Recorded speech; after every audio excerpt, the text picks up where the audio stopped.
بلاغت ڈاکٹر صابر کلوری اپنی کتاب عروض و بدیغ میں دونوں میں فرق کرتے ہیں۔ فصاحت کا تعلق زبان سے ہے اور بلاغت کا تعلق معنی سے۔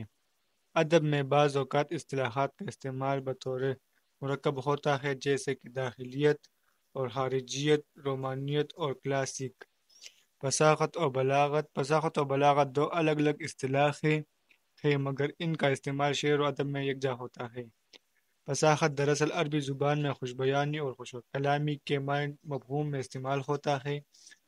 بنیادی طور پر یہ علم معنی کی اصطلاح ہے، جس سے مراد کلام میں الفاظ اور اس کی بندش کی صفائی ہے۔ فصاحت میں عموماً یہ دیکھا جاتا ہے کہ شاعر نے فلاں مضمون کس طرح اور کن الفاظ میں بیان کیا ہے۔ اس کے ساتھ ساتھ متعلقہ شخص کا اپنا مقام و محل کے عین مطابق ہونا بلاغت کہلاتی ہے۔ فصاحت کی تعریف صابر کلوری صاحب یوں کرتے ہیں: جو کلام زبان کے روزمرہ کے مطابق ہو، نامانوس الفاظ سے پاک ہو، اضافت کی بھرمار سے بوجھل نہ بنایا گیا ہو، فصیح کہلاتا ہے۔ عروض و بدیغ پہلوان صحن شیخ امام بخش ناسک نے فصاحت کے 3 معیار مقرر کی ہے۔ ان کے نزدیک وہ کلام جس میں تناپر نہ ہو، غرابت نہ ہو، تاکید نہ ہو، فصاحت ہے۔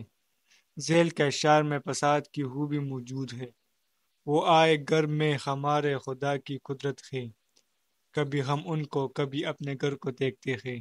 غالب کی شعر ہے یہ۔ خدا کی قدرت برمحل روزمرہ ہے،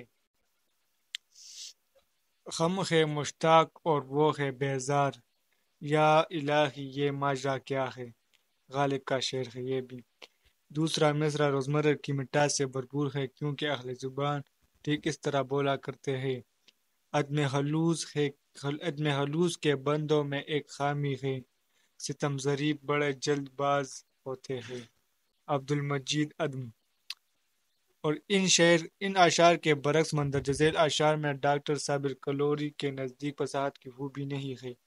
وہ صفائی مجھے حاصل ہے کہ ہر دل ہو عزیز، جتنے اصحاب تھے رکھتے تھے مجھے پیش نظر۔ پہلے مصرعے میں ہر دل ہو عزیز کے الفاظ فصاحت کے منافی اس لیے ہے کہ اصل روزمرہ ہر دل عزیز ہے۔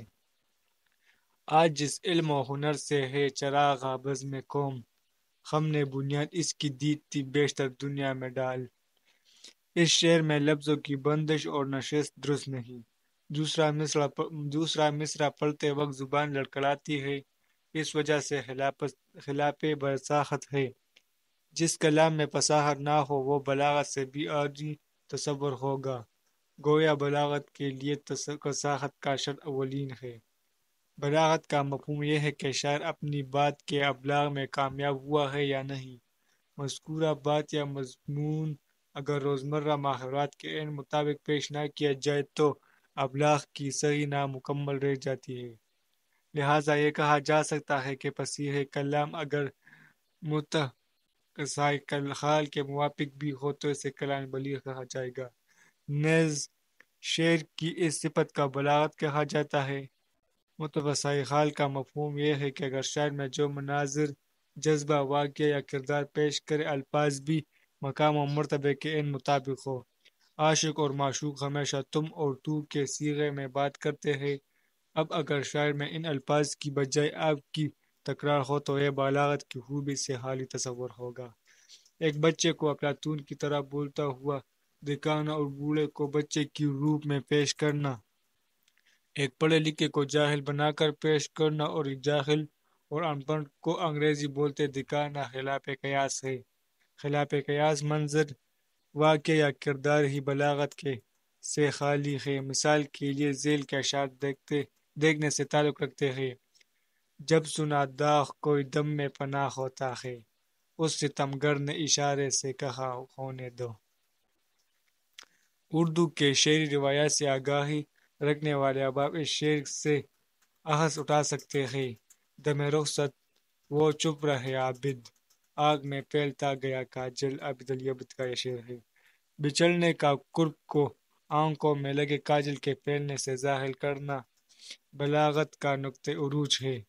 کبھی جو یاد بھی آتا ہوں میں تو کہتے ہیں کہ آج بزم میں کچھ فتنہ و فساد نہیں، غالب کا یہ شعر ہے۔